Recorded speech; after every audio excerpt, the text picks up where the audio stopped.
पढ़ना है ला इलाहा इल्लल्लाह मुहम्मदुर रसूलुल्लाह। कलमा आप 700 दफ़ा पढ़ेंगे और फिर उसके बाद 300 दफ़ा आपने आयत करीमा पढ़नी है और एंड में 14 दफ़ा दुरूद पाक।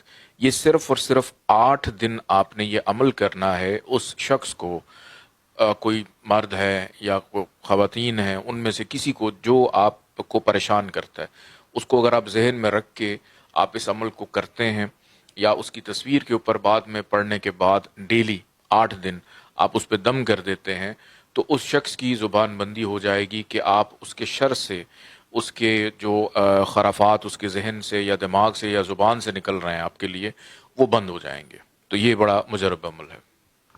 माशाल्लाह, आज जंजानी साहब ने एक ऐसा वजीफा बताया जिससे आप अपने खिलाफ होने वाली किसी भी किस्म की शरअंगेज गुफ्तगू, प्लानिंग, बदएतमादी और ऐसे अल्फाज जो आपको चुभते हो, ऐसे अल्फाज जो आपको तकलीफ देते हो, उनकी जुबान बंदी का वजीफा बताया।